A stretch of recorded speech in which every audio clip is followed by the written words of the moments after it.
Filemon. O autor se identifica como Paulo 3 vezes. Timóteo é associado como coautor da carta, mas os pronomes eu, me e meu mostram que o autor é um só. Alguns sugerem que, por estar tratando de uma questão legal envolvendo o escravo, Paulo adiciona Timóteo como testemunha. A epístola é endereçada a Filemon, a Áfia e a Arquipo.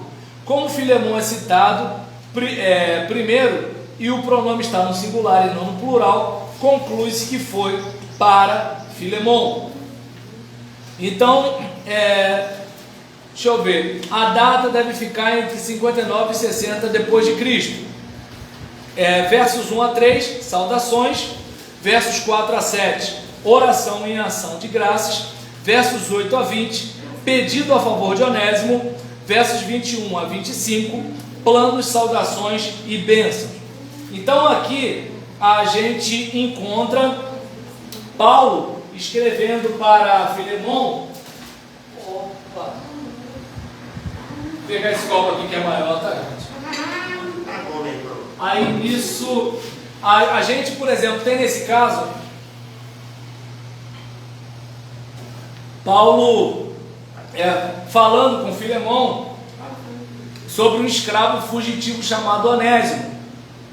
Nos dias de hoje, escravidão é crime, e trabalho análogo à escravidão também.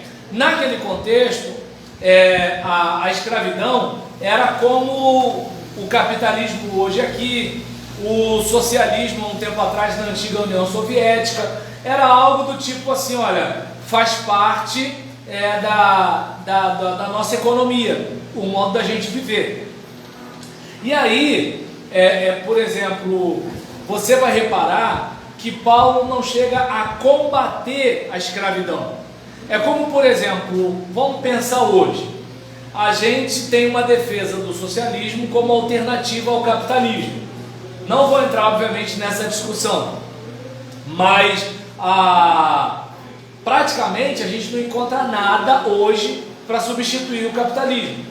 E as tentativas de... Oi? A defesa do quê? A defesa do quê? Agora para eu lembrar.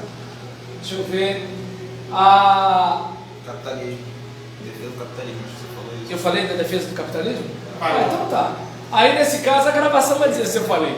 Aí o que acontece? Eu sei que Paulo ele não ataca a escravidão. Isso eu sei, isso eu lembro. Aí o que acontece? A gente, por exemplo, não tem hoje uma alternativa ao capitalismo. Claro que quem defende o socialismo vê o socialismo como alternativa, mas autores como George Orwell na Revolução dos Bichos, que não era um defensor do capitalismo, ele faz umas críticas, em forma de fábula na chamada Revolução dos Bichos. E tem uma outra história dele, de 1984, que faz a gente repensar se o Estado é o melhor amigo da gente mesmo para cuidar do nosso dinheiro. Mas agora, em relação a daqui a 100, 200 anos, talvez haja um outro tipo de mecanismo, mas hoje a gente não imagina alguma coisa, se não o socialismo como alternativa. Claro que a maioria das pessoas, são contra o socialismo, e quem defende o socialismo, vive o capitalismo numa boa, mas aí é uma outra situação. Agora, naquele contexto, fazer o escravo era um modo de sobrevivência, tanto que na guerra civil, esqueci agora o termo, eu sei que é a guerra da secessão lá nos Estados Unidos, tá? Fica à vontade, vai lá. Aí nesse caso, eu esqueci o nome, mas eu sei que na guerra da secessão dos Estados Unidos houve uma ruptura entre os americanos do norte e do sul, e no norte, devido até a uma certa industrialização, mais desenvolvida, eles não dependiam tanto da mão de obra escrava como no sul. E o que acontece? Até os batistas, eles tiveram uma cisão nesse contexto, porque os batistas do sul escravizavam com mais facilidade, e os batistas do norte, eles eram contrários a isso. E nesse caso, assim, a Bíblia em si, não é clara quanto a isso.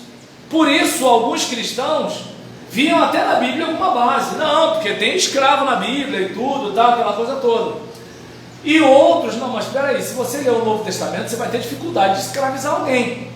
Então, mas o texto em si, porque é bom a gente lembrar que assim, o autor do texto sagrado, ele é fruto do seu tempo. Então, assim, eu falei isso até outras vezes aqui em relação a discurso e gêneros literários. É aquele caso, por exemplo, quem aqui, né, viveu o ministério do pastor Marcos e viveu o ministério do pastor Daniel, vai perceber a diferença de mentalidade do pastor Daniel para a mentalidade do pastor Marcos. Por quê? O pastor Daniel de Brito é de uma geração, é de um outro tempo. O pastor Marcos é desse tempo. Aí, digamos, quem está nesse tempo do pastor Marcos, aí daqui, por exemplo, há 30 anos, está um outro pastor, não, mas porque a nossa igreja na época do pastor Marcos, percebe que a gente não consegue compreender que as pessoas, elas mudam com o tempo, a gente também muda, porque, por exemplo, você vai ver aquele diácono super tradicional botando tênis, porque ele percebe que não dá para continuar com aquele sapato, né, com aquele esporão no pé, não dá, entendeu? Então ele teve que ceder à modernidade, tá? É um Olímpicos, mas não deixa de ser moderno. Então o que acontece? Assim, a gente, como vive nessa época, é como, por exemplo, hoje você vê o jovenzinho de brinco, você se incomoda. Porque você é de um tempo que nem quem estava fora da igreja usava brinco.